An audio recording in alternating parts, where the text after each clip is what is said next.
According to ancient Greek legend, after Theseus slayed the Minotaur and sailed home to Athens, his ship remained in the harbor, and the Athenians preserved his ship long after his death. They took away the old planks as they decayed, replacing them with newer and stronger timber, and after many, many years, every part of the ship of Theseus was replaced. Plutarch in the 1st century asked a deceptively complicated question. Is it still the same ship? And if it's not, when did it stop being the ship of Theseus? Now let's talk about a related example in the form of another legend, because we love those. It is said there was once a Buddhist monk who brought some of his followers in front of a chariot, and he asked them something like, "Does this chariot exist?" And they all nodded. Then he instructed them to take it apart and lay all the parts on the ground. And he then asked, where did the chariot go? Where is the essence of the chariot? Is it in the spoke? Is it in the wheel? Clearly, people have been asking these kinds of questions for thousands of years. Both of these examples are attempting to locate something, a fixed, unchanging center, an essence that makes something what it is. And if you take that thing apart, we wonder, when is the exact moment that essence goes away and that thing stops existing? What is the exact plank we need to remove from the ship of Theseus that will make it suddenly stop being the ship of Theseus? How many parts do we have to remove from the chariot before it becomes simply a pile of wood? This question, I would argue, is not answerable, because the question itself is based on an incorrect understanding of reality. The solution to this mental puzzle is simple, but counterintuitive. I believe the ship of Theseus and the chariot do not have a fixed, unchanging essence. You could even go so far as to say that these things, and all things, don't really exist at all.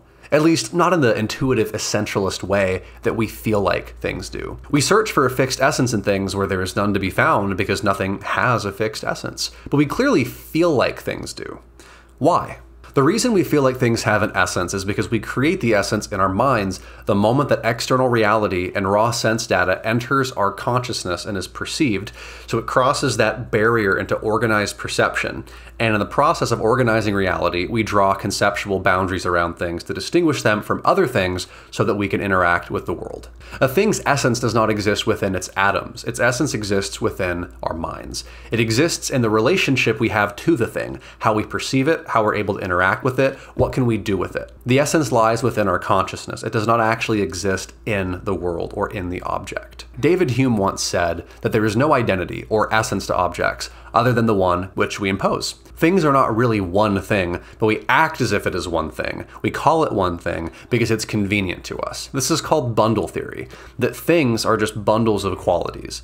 Cognitive science says the same thing. Entities like ships or chariots are not really things, nor even collections of objectively existing parts, but rather as a psychological organizational structure that has perceptual continuity. There are 3 layers when we're trying to describe reality. There's reality itself, our perception, and language.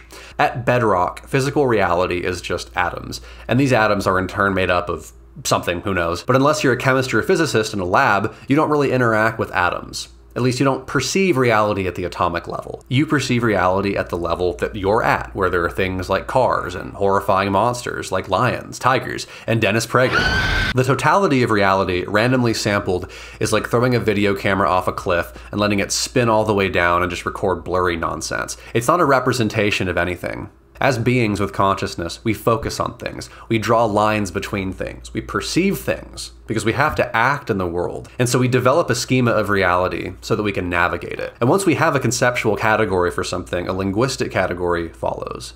We never have a perfect representation of reality, just one that is pragmatic enough to let us travel through it, and the cracks are usually narrow enough that we don't notice. So the question then becomes, how ought we draw lines around things? And that is a good question. In terms of perception and categories, here is a spectrum of red to blue.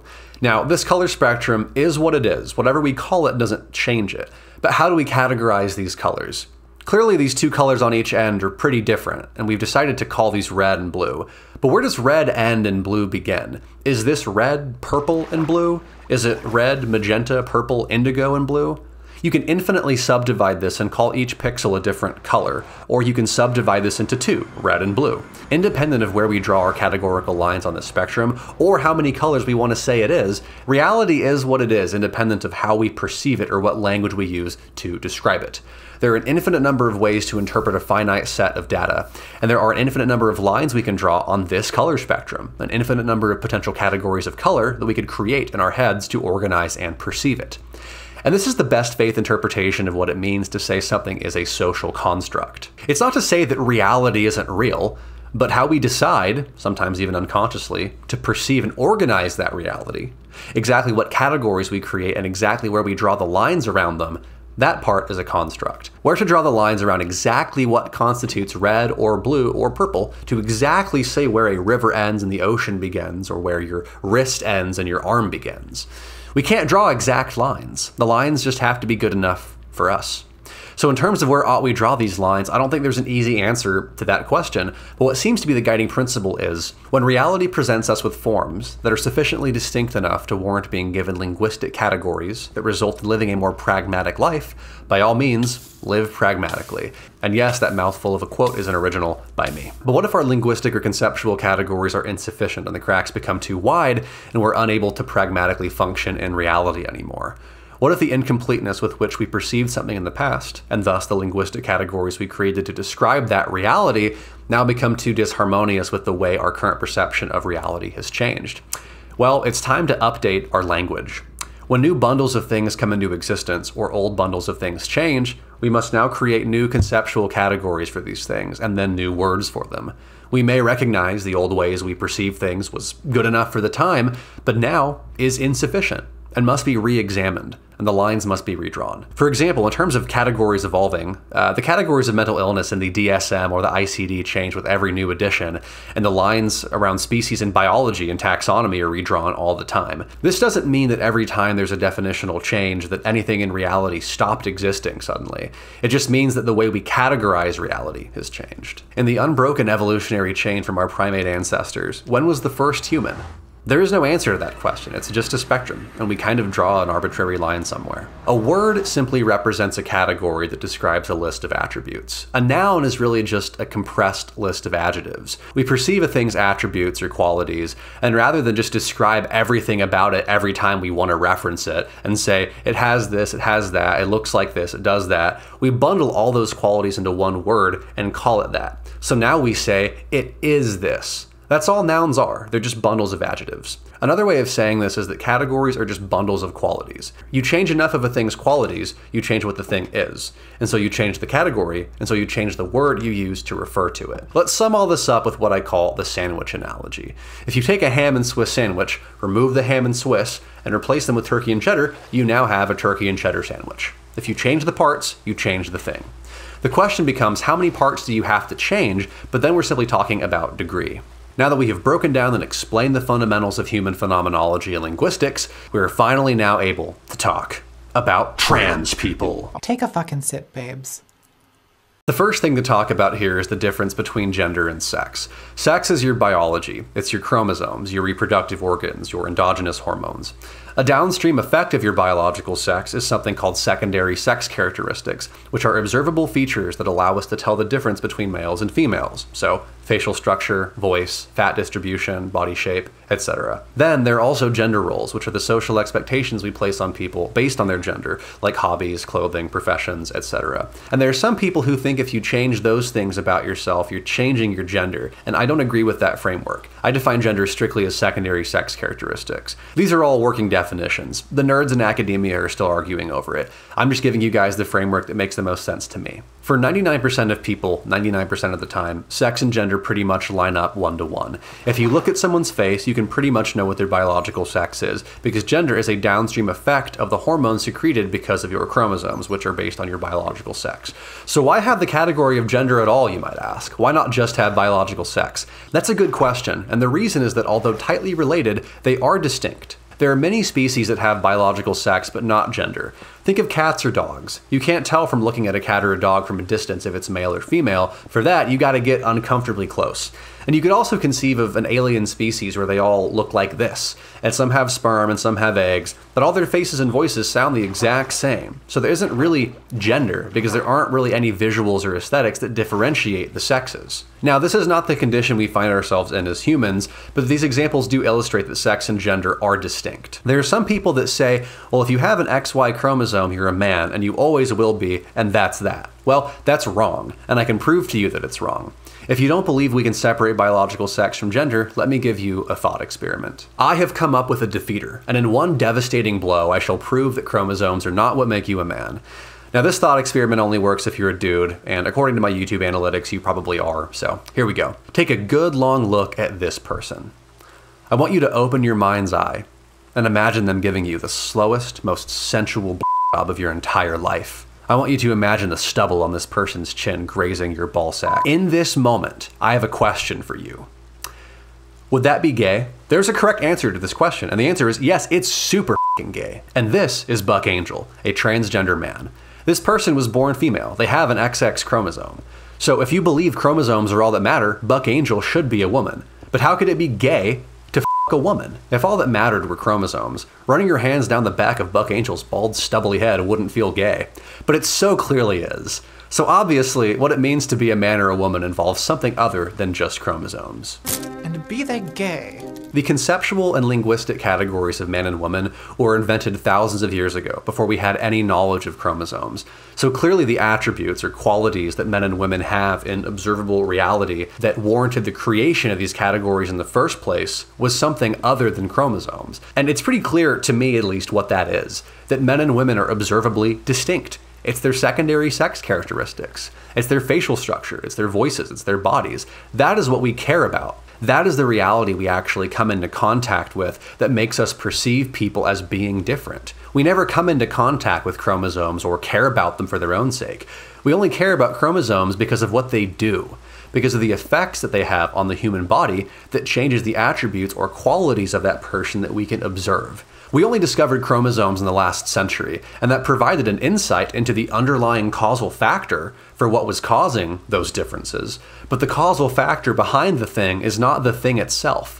The reason we had these categories in the first place was not because of the chromosomes, it was because of what the chromosomes were doing. Men and women have different observable qualities.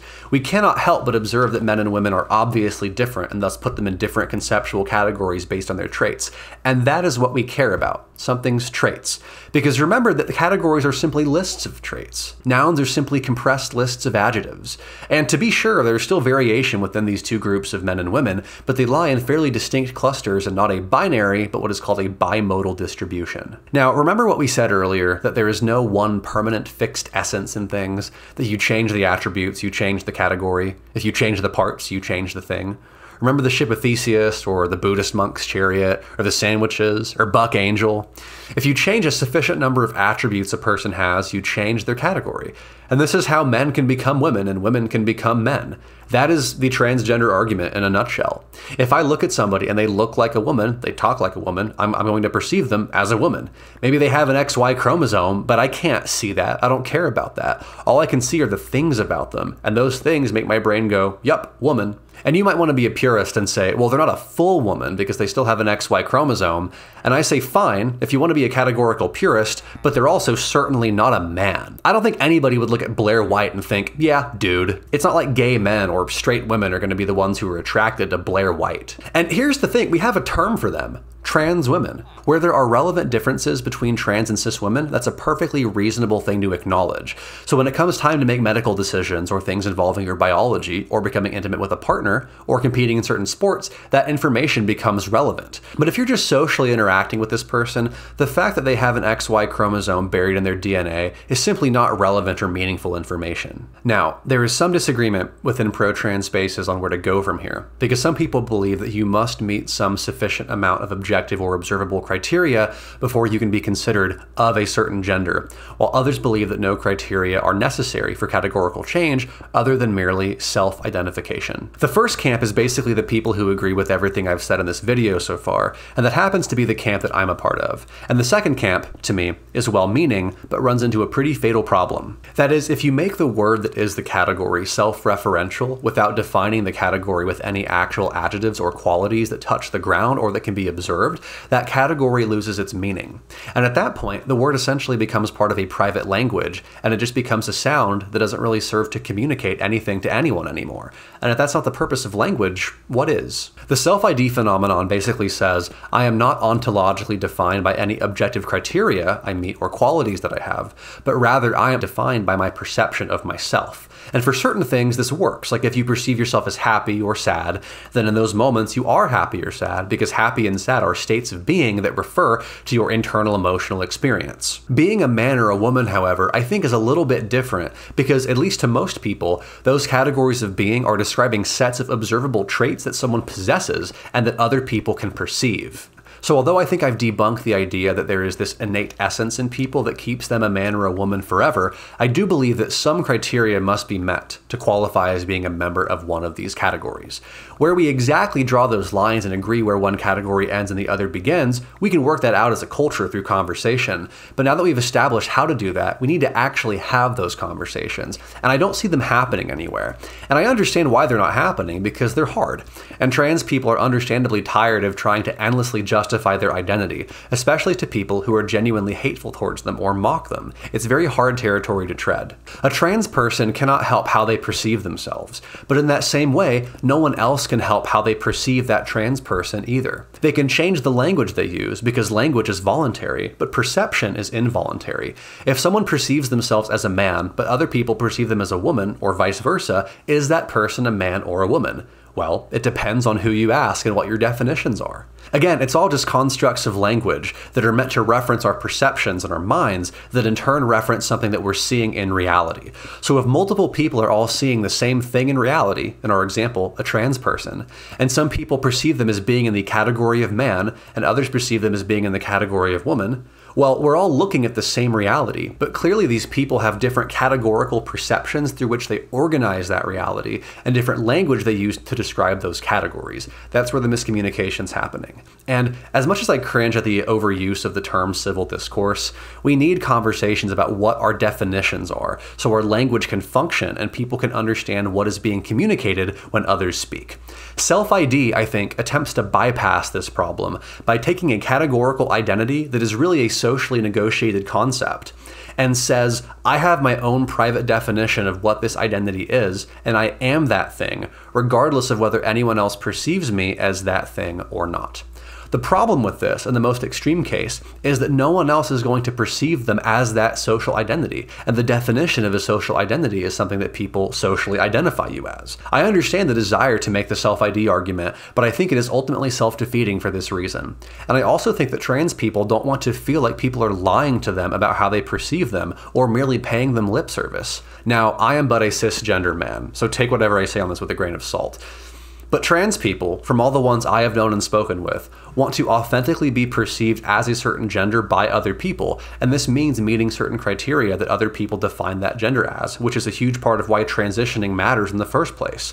So while I make the argument that trans identity is valid, also, realistically, I think there is some minimum objective criteria people have to meet in order to be a certain gender. And I want all trans people to have access to gender-affirming care so they can do that. The self-ID argument attempts to shortcut this issue, but ultimately does not really stand up to logical scrutiny, and therefore I don't subscribe to it. Because if you fully subscribe to self-ID, where people don't need to meet any criteria to be something, but they are something merely because they tell you they feel like that thing, people could identify as anything, and all the right-wing transphobic memes about identifying as an attack helicopter or a glass of orange juice suddenly start to actually become difficult to argue against within the self-ID framework, or a white kid in high school saying he's black, so now he's allowed to say the N-word. I know that sounds silly and it sounds like I'm doing a Blair White thing, but I promise I'm not trying to be glib about this. Let's actually counter that point. Let's actually refute the argument that this white kid is black because he says he is. Our counter argument would be, well, that's silly because this person clearly does not meet any of the objective criteria or definitions of the category of black.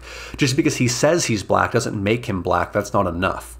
So we just made the anti-self-ID argument. We do this with every category, and I think we should hold gender to that same standard, as tempting and well-meaning as self-ID might be.